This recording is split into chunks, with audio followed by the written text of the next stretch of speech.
Lucky colors for 2026. Mayroon pong kulay na iniaayon sa ruling sign ng taon.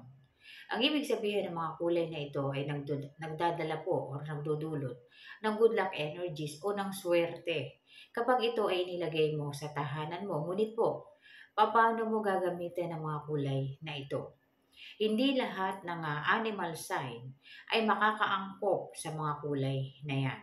Pag-uusapan din natin kung ano yung mga kulay na dapat ikonsidera ninyo, lalo na kung hindi kayo pwede sa mga kulay nito. At hindi po ibig sabihin na hindi kayo pwede, hindi na kayo pwedeng gumamit ng mga kulay nito. Pwede po, kaya lang, meron kang dapat pakatandaan sa paggamit ng mga lucky colors taon-taon. Kasi kapag hindi mo alam kung paano mo gagamitin ang lucky colors every year, hindi mo rin naman mapapakinabangan ang good luck energies na dulot nito kung minsan po ito pa ang nakakapagpahina sa iyo. Hindi tayo po pwedeng babase na lang sa lalabas na lucky colors at yun ang susundin natin. Palagi nating iaayon yan sa mga sign na meron kayo. Kaya nga po nagkakaroon ng reading kasi ang ilan, kung ano yung lumabas na lucky colors, tuloy-tuloy nilang sinusuot yun, tuloy-tuloy na nilalagay sa tahanan nila. Ang nangyayari, hindi swerte ang nakuha. Lalo silang nagka-problema. Kaya't mahalaga po ang pagpapareading kung ikaw ba ay angkop sa mga kulay na lumabas, na lucky, o kung ano yung kulay na dapat mong ikonsidera at ibabase mo sa zodiac sign mo or sa Chinese animal sign mo. At para po doon sa mga gusto magpa-reading, comment po kayo sa baba. Kung mahilig ka sa ganito mga video, huwag kalimutang mag-like, mag-subscribe, at i-share mo na rin para malaman ng iba ang kanilang mga swerte sa buhay.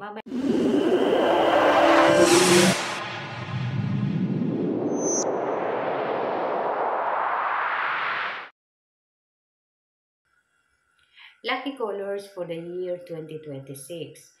Ito po yung mga kulay na swerte at iniaayon ito sa ruling sign ng taon. So ito po ay ang Year of the Fire Horse. Ang mga kulay na ito ay ang red, gold, at green. Ang red po at gold ay iniuugnay sa prosperity, abundance, wealth, mga grounding energies na may kinalaman sa wealth. Ang green naman po ay for growth and success. Ngayon, paano ninyo gagamitin yung mga kulay na yan? Bukod sa paglalagay ng mga kortina, ng welcome mat, or ano bang mga bagay na may kulay na ganyan sa tahanan ninyo, mayroon pa pong isa sa pinakamabisang pamamaraan para makaakit kayo ng good luck energies gamit yung mga kulay na yan. Ito po ay ang ritual gamit po ang orange tree, lemon tree, or pwedeng gumamit na lang ng kalamansi kung wala kang orange, wala kang kiat-kiat, wala kang lemon. So, ang kalamansi po, ang halamang kalamansi, meron tayo dito sa Pilipinas. Piliin ninyo yung malaki at marami ng bunga. Ngayon pa lang, bumili ka na para pagdating po ng New Year, may magagamit ka. Ito ang gagawin mo para magamit mo yung tatlong kulay na yon. Okay? Ang kalamansi po, ayan, belong na po yan doon sa kulay green for growth at abundance po. Yung kulay ng green. Okay? So, yun na yun, yung kalamansi. Ngayon, yung gold po ay pwede kang maglagay sa kalamansi ng, pwede mo lagyan niya ng coins, kung meron kang mga box na gold coins. Kung wala naman, talian mo na lang yan ng yellow na ribbon. Okay, so meron pong mga gold coins na nabibili sa online. Pwede mailagay ka nun, lagay mo sa may paso ng kalamansi mo. Kung wala, talian mo ng gold na ribbon. Yun ang magiging kapalit doon sa gold coins kung wala kang mabibili nun. Sunod, yung red colors po. Paano mo ilalagay yun? Mayroon tayong ampaw na may mga nakasulat na double happiness, mga good luck words. Yung ampaw po, isasabit ninyo sa kalamansi ninyo. Kung may kiat-kiat kayo, kiat-kiat ang gamitin nyo. Ganito ang itsura niyan. Ito po, tingnan ninyo yung itsura. Ganito ang pagkakasabit. Isasabit ninyo, paikot po sa kalamansi ninyo. Okay? 9 na peraso ng ampaw po yan. Sasabit ninyo, kailangan po 9. Pwede kang maglagay ng pera kung gusto mo, pwede rin hindi. Ang ilalagay mo na lang sa loob ng ampaw ay butil ng bigas. Okay? So, bakit butil ng bigas ang ilalagay mo? Yan ay stability po, grounding energies para sa buong taon. At magsusupport yan doon sa fire energies na ibibigay sa atin ng Year of the Fire Horse. Kaya naglalagay ng butil ng bigas, konti lamang. Kahit ilang piraso lang ng butil ng bigas, ilagay mo sa loob ng ampaw. 9 na piraso, idikit mo. Pwede mo idikit itali, kung ano man yung meron ka, na para maisabit mo yung 9 na ampaw na meron ka. Hindi mo yan gagalawin. So, ilalagay mo yung halaman na yan para manatili siyang buhay sa loob ng 15 days. Okay? So, kung yan ay nakapaso, stable na, mabubuhay po yan kahit lagpas pa ng 15 days. Kasi po, sinisigurado natin dito na walang anumang mangyaring paglanta, hindi maganda yon. Senyalis yun ng challenges. Kaya siguraduhin ninyo yung kalamansi na gagamitin ninyo, malusog talaga at talagang stable yung pagkakatanim niya sa paso.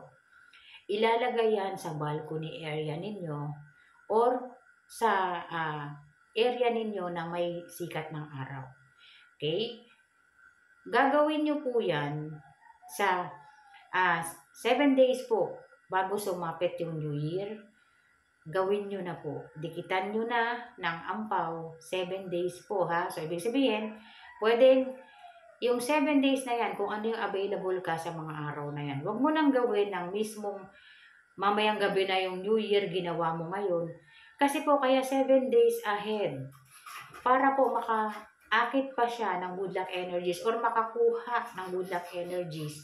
Yang nilagay natin na yan. Ritual po yan na ginagawa at yan ay tatagal ng 1 taon. Ngayon, paglipas po ng 15 days, kasi meron tayong auspicious days na 15 days simula po nang pumasok ang New Year. Kapag yan ay buhay na buhay pa rin at walang anumang paglanta na nangyari, hindi tayo mag-aalala sa prosperity natin para sa buong taon. Ngunit po kapag yan ay nalanta, medyo kinakailangan natin mag-iingat at gumawa ng cleansing ritual. Kung halimbawa po na nalanta yung halaman na ginawa ninyo ng ritual, kinakailangan po i-replace ninyo kaagad kahit na maliit na lang na kalamansi. At yung nakalagay doon na nakataling gold na ribbon, ilipat mo doon sa panibagong binili mo. Kung nakahanap ka ng gold coins at pinatong mo doon, ilipat mo rin doon sa buhay at i-dispose mo na yung nalanta. Yung nakasabit na red na ampaw dyan, kunin mo na yan at ilagay mo na sa southeast area ng tahanan mo. Mag-cleansing ka. Kasi kada may nalalanta na halaman, nagbibigay ng senyales yan ng inauspicious energies. Kung minsan po, kapag masyado ng marami yung yin energies sa tahanan, nararamdaman yan. Minsan naman hindi, matagal bago maramdaman. Pero, kaya nga po sila nalalanta kasi para ipakita sa inyo kung ano yung meron sa area ninyo. Kaya't mahalaga ang cleansing. Sunod po na ritual na po pwede ninyong gawin gamit yung 3 kulay na yon, yung red, gold, at green. Pwede kang gumamit ng kulay red sa welcome mat mo. Pwede ka naman gumamit ng gold curtain or yellow curtain para naman sa grounding energies or wealth energies. At yung green po, yung wood colors, may mga halaman ka, okay na yan. Kung may mga money plant ka sa loob ng tahanan mo, nagsisimbolize na yan ng green colors. Mula doon sa tatlong kulay na swerte base sa sign ng fire horse para sa 2026. So maraming pamamaraan po para magamit natin, hindi lamang sa pagsusuot natin ng lucky colors na yan, sapagkat hindi po lahat sa atin pwede sa red, sa gold, sa green. May mga sign na napapahina nito. Kaya nga po, sa ritual mo siya gawin para hindi ka maapektuhan. Kasi naaapektuhan po ang isang sign kapag sinuot niya na sinuot yan. At hindi niya alam na yan pala ay makakapagpahina sa kanya. So napakahalaga po ng reading kasi nakikita mo kung yung favorite color mo ba na-enhance ka. Baka naman hindi. Long term po ang effect niyan at dahan-dahan yan. Hindi agad napapansin. Late na bago mapansin. Mahinang-mahina na yung enerhiya ng isang sign bago niya napansin na isang taon na pala niya sinusuot yung kulay na yan. Kaya dumating yung panahon na lahat ng kamalasan bumulaga sa kanya. Sana kung alam niya na yung kulay na sinusuot niya sa loob ng isang taon na yun ay makakapagpahina pala sa kanya, hindi na raw sana niya yun sinuot. Sinuot na lang niya yung kulay na makakapagpalakas sa kanya. Kaya lang po, kailangan po i-reading yan. Kasi hindi naman natin, kung hindi mo i-reading, hindi mo rin naman po malalaman, di po ba?